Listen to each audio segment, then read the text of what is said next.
राज्याचे उपमुख्यमंत्री अजित पवार यांचं विमान अपघातात दुर्दैवी निधन झालं। त्यानंतर आज त्यांच्यावर बारामतीमध्ये अंत्यसंस्कार करण्यात आले। या अंत्यसंस्काराला केंद्रीय मंत्री रामदास आठवले साहेब उपस्थित होते। आपण त्यांच्याशी बोलत, काय पहिली प्रतिक्रिया आहेत अजित पवार यांचं असं दुर्दैव निधन होऊन?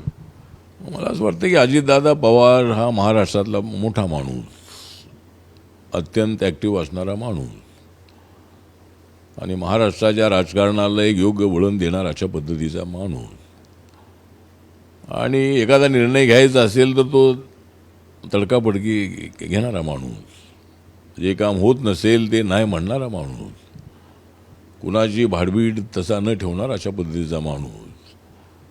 आणि अजितदादांच्या जाण्यामुळं महाराष्ट्राचं मोठं नुकसान झालेलं आहे। अजितदादा कर्तबगार होते, अजितदादा दमदार होते, अजितदादा लोकप्रिय होते, अजितदादा हे शरद पवारांच्या तालमीत तयार झालेले होते। पण अजितदादा डेप्युटी CM असताना आमच्या महायुतीमध्ये ते आल्यानंतर डेप्युटी CM झाले आणि अर्थमंत्री म्हणून त्यांचं काम अत्यंत उत्कृष्ट होतं। डेप्युटी CM म्हणूनही त्यांची मोठी जबाबदारी ते पार पाडत होते।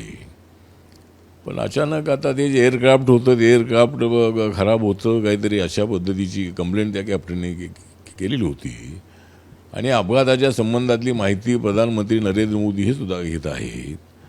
त्यानंतर रामकुमार नायडू जे आमचे सिव्हिल एव्हिएशन मिनिस्टर आहेत, त्यानंतर आमचे मुरलीधर मोहोळ आहेत, ही सुद्धा या अपघाताची पूर्ण चौकशी करत आहेत। मला असं वाटतं की यामध्ये कोणी राजकारण आणू नये। झालेला हा अपघात आहे, तो व्हायला नको होता। अजितदादांसारखा अजूनही न जाण्याचं वय असणारा अशा पद्धतीचा नेता होता आणि माझ्याशी त्यांचे अत्यंत जवळचे संबंध होते।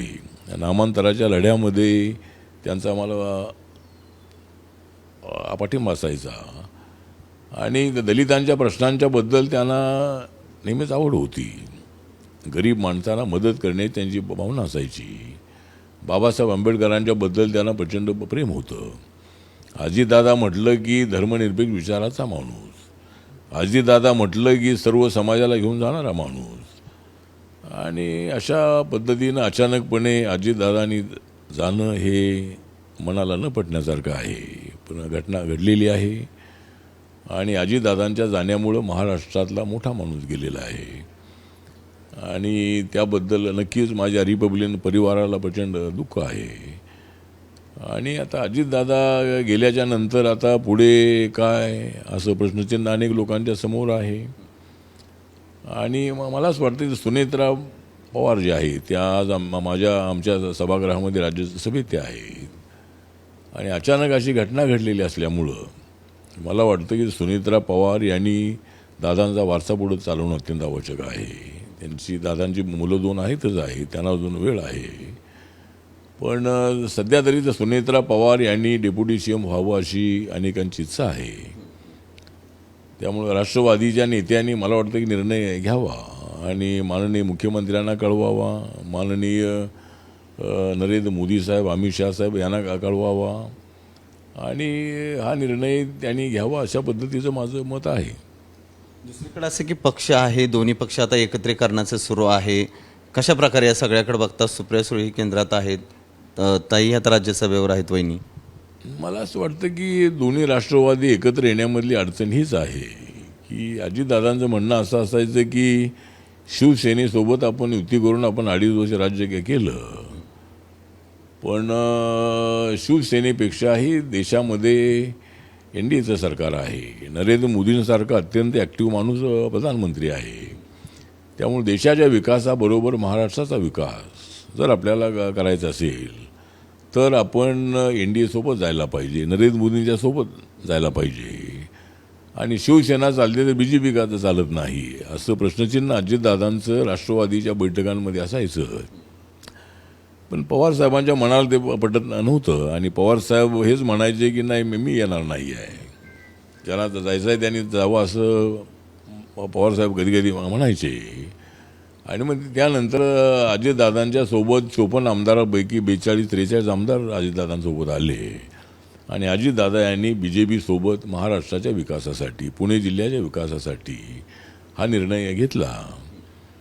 आता दोन्ही राष्ट्रवादी कालच्या महानगरपालिकेच्या निवडणुकांमध्ये काही ठिकाणी एकत्र आले, परंतु आता एकत्र कायमस्वरूपी येण्यामधली अडचण हीच आहे की एक तर अजितदादांचं तर आज आपल्यामध्ये नाही, पण अजितदादा हे BJP सोबत NDA सोबत होते, महायुतीसोबत होते. एकतर आता पवार साहेबांनी आपला निर्णय बदलणं अत्यंत आवश्यक आहे. आणि मी अनेक वेळेला भूमिका मांडलेली होती की अटल बिहारी वाजपेयींच्या वेळेला NDAमध्ये जॉर्ज फर्नांडिस असतील, शरद यादव असतील, नितीश कुमार असतील, ममता बॅनर्जी असेल, आपले पटनायक असतील, DMK असेल, अशा अनेक जे स्वतःला सेक्युलर म्हणणारे जे पक्ष होते ते सगळे पक्ष त्या NDAमध्ये होते. तर मी सुद्धा अनेक वेळेला भूमिका मांडलेली होती की पवार साहेबांनी NDAमध्ये यायला हवं. जर कदाचित 2014मध्येच पवारसाहेब NDAमध्ये येण्याचा प्रयत्न त्यांनी केला असता किंवा नंतरच्या 19मध्ये ते आले असते तर कदाचित या देशाचे राष्ट्रपतीसुद्धा ते होऊ शकले असते. पण पवारसाहेबांनी मात्र हा निर्णय घेतला नाही. आणि आताही दोन्ही एकत्र येण्यामधली अडचण हीच आहे की पवारसाहेब जोपर्यंत किंवा महायुतीसोबत जाण्याचा निर्णय घेत नाही तोपर्यंत राष्ट्रवादी एकत्र येणार कशी असा एक प्रश्नचिन्ह आहे. एक तर शरद पवारांना आपली भूमिका बदलावी लागेल किंवा मग अजितदादांचा जो ग्रुप आहे त्या ग्रुपनी आपली भूमिका बदलून NDA महायुतीसोबत राहायचं नाही असा निर्णय घेतला तरच दोन्ही राष्ट्रवादी एकत्र येणार आहेत. पण अजितदादांची इच्छा अशी होती की आपण BJP सोबत आणि महायुतीसोबत राहिलं पाहिजे. तर अजितदादांचा ग्रुप जो आहे तो काय असा निर्णय घेणार नाही. जर अजितदादांना खरी आदरांजली अर्पण करायची असेल तर अजितदादांनी घेतलेली भूमिका पुढे घेऊन जाण्याची जबाबदारी त्यांच्या सहकाऱ्यांवर आहे.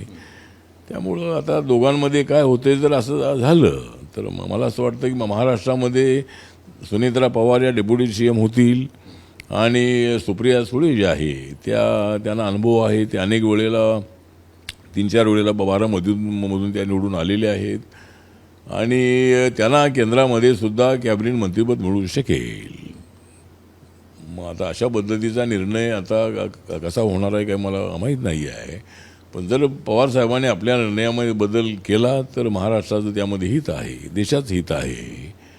आणि मागे नरेंद्र मोदी जेव्हा बारामतीमध्ये आले होते त्यावेळेला त्यांनी अनाऊन्स केलं होतं, सगळ्या देशासमोर त्यांनी मांडलं होतं की शरद पवारांच्याबद्दल मला प्रचंड आदर आहे आणि त्यांच्या नेतृत्वाखाली किंवा त्यांचं जे मिशन आहे त्या मिशनला पाहून मी सुद्धा शिकलेलो आहे. तर पवारसाहेबांनी मला असं वाटतं की आपल्या भूमिकेमध्ये बदल करणं अत्यंत आवश्यक आहे, पण ते किती बदल करतील सांगता येत नाही आहे. त्यामुळं दोन्ही राष्ट्रवादी एकत्र येण्यामधली अडचण नाही. निवडणुकीपुरती ते एकत्र आले होते, पण कायमस्वरूपी एकत्र यायचं असेल तर यामध्ये पवारसाहेबांनी आपल्या भूमिकेत बदल करणं अत्यंत आवश्यक आहे. त्यांनी बदल केला तर दोन्ही राष्ट्रवादी एकत्र येऊ शकतील आणि देशाच्या राजकारणामध्ये शरद पवारांच्या अनुभवाचाच उपयोग आहे हा नरेंद्र मोदींना घेता येऊ शकेल असं मला वाटतं. खरं तर गेले अनेक वर्षापासून तुम्ही राजकारणात आहात. अजित पवारांशी तुमचे बरेच जवळ संबंध आहे. काय एखादी आठवण अजितदादांसोबतची होती तुमची काय की बाबा नाही दादांच्या अनेक आठवणी आहेत. अनेक वेळेला दादांना आपण भेटलेलो आहोत. दादा हे स्पष्ट वक्ते होते आणि दादा नामांतराच्या लढ्यामध्ये आम्ही अनेक वेळेला त्यांना भेटलेलो आहोत. अनेक वेळेला ते डेप्युटी CM असताना काय मागण्या घेऊन आम्ही त्यांना भेटलेलो आहोत आणि तडकाफडकी निर्णय घेणारे अजितदादा होते. म्हणजे एखादा वादा करायचा असेल तर ते पूर्ण करणारे दादा होते आणि जर होत नसेल तर ते ताबडतोब नाही म्हणणारे असे दादा होते. त्यामुळं दादांच्याबद्दल आता मी ज्यावेळेला मध्यंतरी सुनेत्रा पवार यांच्याबद्दल यांच्या प्रचारासाठी मी गेलो होतो आणि दादांनी मला सांगितलं होतं की आपला एक दिवस आम्हाला द्या आणि त्याप्रमाणे पुरंदरमध्ये, नंतर बारामतीमध्ये, त्यानंतर वालचंदनगर जंक्शनमध्ये, दौंडमध्ये अशाच्या 4 सभा मी घेतल्या होत्या. त्यामुळं आणि दौंडच्या सभेमध्ये अजितदादा आणि मी एकत्र होतो. त्यामुळं अजितदादा हे बोलण्यामध्ये वगैरे अत्यंत कर्तबगार होते, स्पष्ट बोलणारे होते आणि आता विधानसभेच्या वेळेला मी अजितदादांना म्हणालो की दादा आम्हाला काहीतरी विधानसभेत जागा तर सुटल्या पाहिजेत आणि आपली आम्हाला भेटीची वेळ द्या. दादा म्हणाले की मी एकटा भेटून काय करणार, तर तुम्ही हे करा की एकनाथ शिंदे वेळेला मुख्यमंत्री होते, तर एकनाथ शिंदे, देवेंद्र फडणवीस आणि मी असे आम्ही तिघेजण एकत्र असताना तुम्ही वेळ घ्या आणि मग त्यामध्ये कुठल्या जागा तुम्हाला देऊ शकतो त्याचा निर्णय होऊ शकेल. मला एकट्याला भेटून काही उपयोग नाही आहे. त्यामुळे असे दादा स्पष्ट बोलायचे. त्यामुळे अशा अनेक आठवणी दादांच्या आहेत. झालेली घटना अत्यंत दुर्दैवी आहे, मनाला दुःख देणारी आहे, चटका लावणारी आहे आणि पण त्याला काही इलाज नाही आहे. जी घटना घडलेली आहे ती घटना ही सत्य आहे आणि याच्यामध्ये कुणी राजकारण आणण्याची आवश्यकता अजिबात नाही आहे. हा अपघात आहे, तो व्हायला नको होता, दादा जायला नको होते, पण दादा आमच्यातून फार दूर निघून गेलेले आहेत, पण त्यांच्या आठवणी मात्र आमच्या मनामध्ये कायमच्या जिवंत राहतील हेच मी यावेळेला सांगतो आणि दादांना विनम्र अभिवादन करतो. नक्कीच हा अपघात आहे, त्यामुळे याचं कुणीही राजकारण करू नये असं आठवले साहेबांनी सांगितलं. एकूणच पुढच्या ज्या घडामोडी आहेत दोन्ही राष्ट्रवादी एकत्र येतील. जर पवारसाहेबांची इच्छा असेल तर दोन्ही राष्ट्रवादी एकत्र आल्या तर राज्याचा आणि देशाच्या राजकारणामध्येही बदल होऊ शकतो, अशी या ठिकाणी इच्छा जी आहे ती आठवले साहेब यांनी व्यक्त केली. कॅमेरामन किरण काजळेसह सचिन जाधव, साम TV न्यूज.